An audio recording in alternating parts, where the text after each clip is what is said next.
अब 5 अक्टूबर ये मीटिंग के अगले दिन जब हमारे पुरी साहब मिले रीड हॉफमैन से, तो 5 अक्टूबर को एप्स्टीन हरदीप से पूछते हैं मीटिंग कैसी थी, यूजफुल थी, प्रोडक्टिव थी।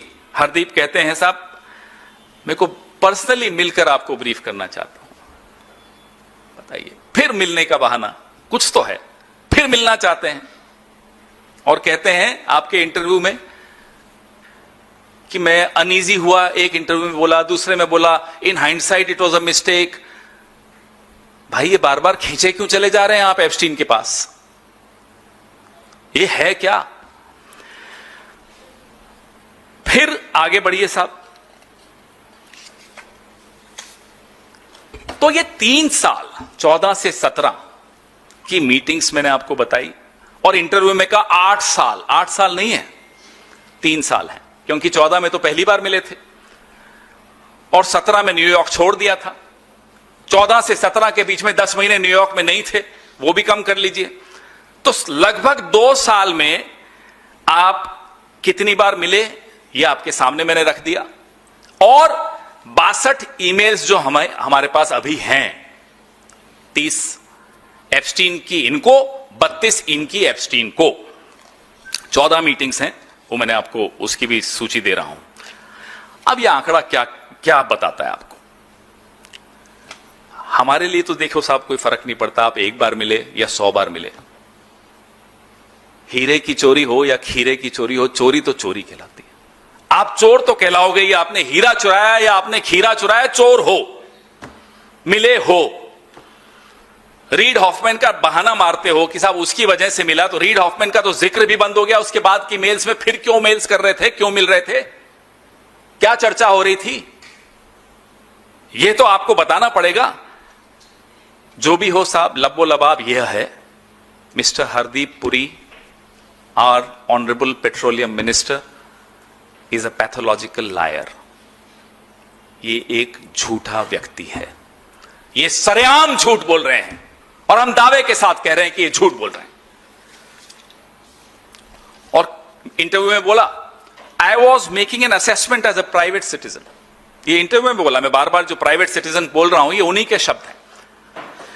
तो प्राइवेट सिटीजन को भारत सरकार का डिजिटल इंडिया की ज्ञान 8 महीने पहले कैसे हुआ, मैं फिर पूछना चाहता हूं। कांग्रेस पार्टी ये जानना चाहती है, प्रधानमंत्री से जानना चाहती है, क्या आपने फोन उठाकर हरदीप पुरी को डिजिटल इंडिया का प्लान भारत की जनता को बताने से पहले 8 महीने पहले बता दिया था? और क्या आपने ये निर्देश दिए थे कि जाइए एप्स्टीन से डिस्कस कीजिए?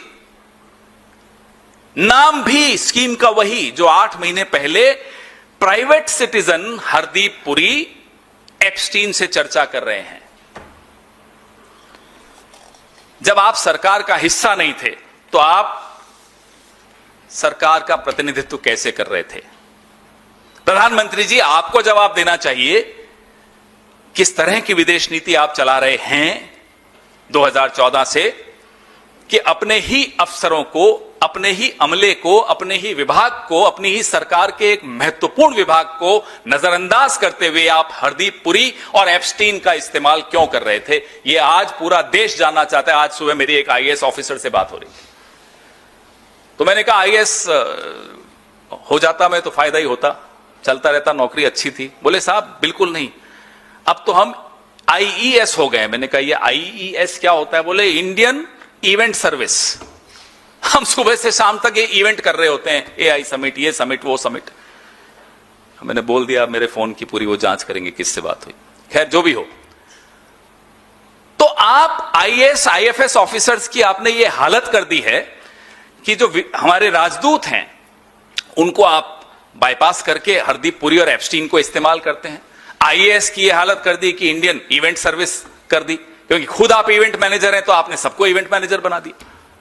ये हालत आपने कैसे की? बाकी 2014 के बाद की ईमेल्स पे रीड हॉफमैन का नाम भी नहीं है, तो ये मेल्स क्यों भेजी जा रही थी, ये संपर्क क्यों रखा जा रहा था, इसमें चर्चाएं क्या हो रही थी? हमें मालूम है exotic islands, have fun, not that you need anybody's encouragement, give me a shout when you are in, ये सब हम आपने भी देख लिया, हमने भी देख लिया, मैंने पिछले हफ्ते वो बांटी भी थी आपके पास।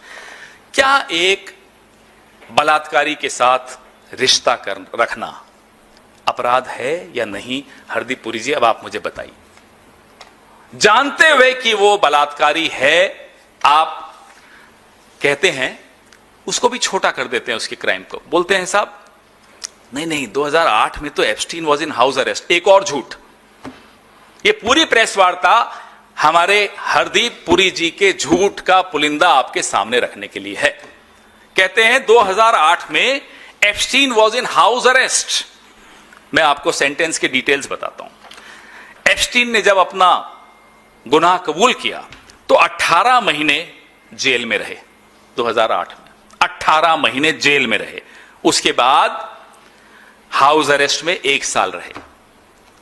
अगर हमारे इस देश के प्रतिनिधि को, आईएफएस ऑफिसर को, अपने आप को वो आला दर्जे का आईएफएस ऑफिसर कहते हैं, मैं और आप हकीकत जानते हैं, उन्हें यह नहीं मालूम कि जिस व्यक्ति से वो अपना संबंध बढ़ा रहे हैं, जिस व्यक्ति की वो सेवाएं वहां ले रहे हैं भारत सरकार के लिए या किसी के लिए, हमें नहीं मालूम, 18 महीने की कैद काट कर आया और 1 साल अपने घर में नजरबंद रहा। क्या आपको यह नहीं मालूम है तो आपका हक क्या है सरकार में रहने का? Either it's poor judgement or it's poor character. कोई तीसरी चीज नहीं है इसमें। और you are under tremendous pressure to sacrifice your character, to sacrifice your judgement. Who was putting that pressure on you?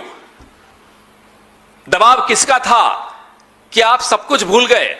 मोहे आई न जग से लाज, मैं इतना जोर से नाची आज कि घुंघरू टूट गए। ये हालत कर दी।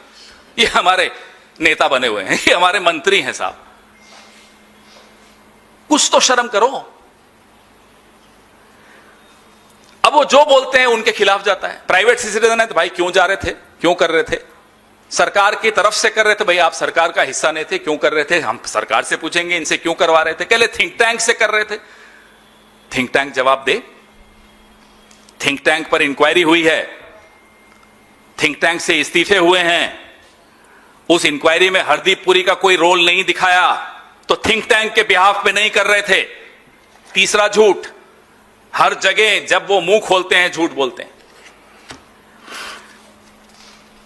और तो और, जब एप्स्टीन हाउस अरेस्ट में थे ना, तो जीपीएस में एंकल मॉनिटर लगा रखा था। राजदूत साहब, इतनी भी जांच नहीं की आपने। राजदूतों का काम होता है कि इस तरह के एक्सपोजर से अपने आप को बचाएं, क्योंकि राजदूत का एक्सपोजर मतलब देश का एक्सपोजर। राजदूत के पास देश की सीक्रेट्स होती हैं। राजदूत एक बहुत महत्वपूर्ण व्यक्ति होता है, उसको यह नहीं मालूम।